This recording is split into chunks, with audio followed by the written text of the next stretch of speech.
So what we're going to talk about now is we're going to talk about how to tell a real Pandora from maybe an imposter. We get this a lot with customers, particularly in Tucson where the gemology show is, with a lot of customers that buy beads other places and then they come in and think they're Pandora beads. The first thing to remember about a Pandora bracelet is that if you put on anybody else's beads besides Pandora, you do null and void the warranty. Now you may ask why that's important. Well, we've seen a couple different things. One, when the beads really slide around the bracelet, it causes the bracelet to stretch. And also some of the beads out there are not compatible with our screw mechanism. So they actually get stuck on the bracelet and we actually have to cut the bracelet off the customer. So please remember, if you put someone else's beads besides Pandora beads on your bracelet, it does null and void your warranty. So let's talk a little bit about how to see what's a real and not a real bead.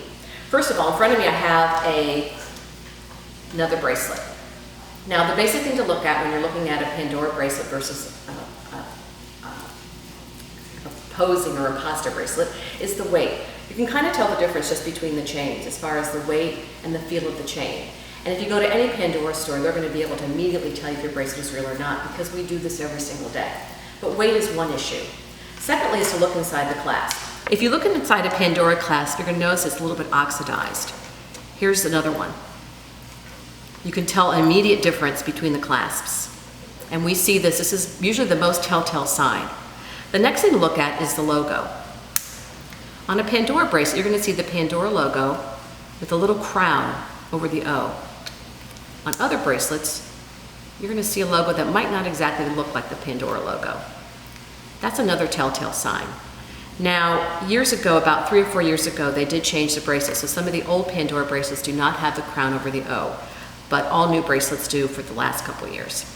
So that's another way. Next is the color, style, and shape of the beads. For those of us who work with Pandora every single day, and we've been designing in our store since 2004, we know immediately if the beads are colors that we've ever seen before. So if we looked at this bracelet, we would know that these glass beads are beads that we've never seen. There are no colors that we have in our collection. They're not in our catalog. They definitely are not Pandora beads.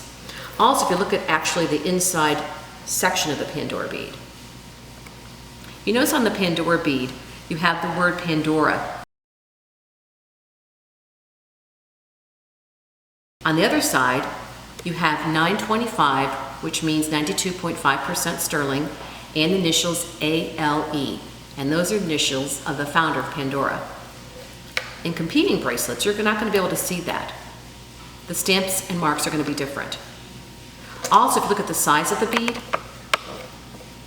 you usually can tell just by the size of a glass bead if it's different. We usually see a lot of glass beads that are smaller than this.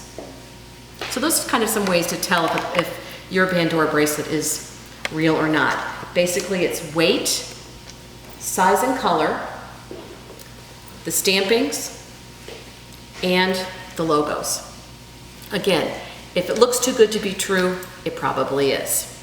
And as always, if you have any questions, please go to your local Pandora store. We deal with this 24/7 every single day. We can immediately tell you about your bracelet.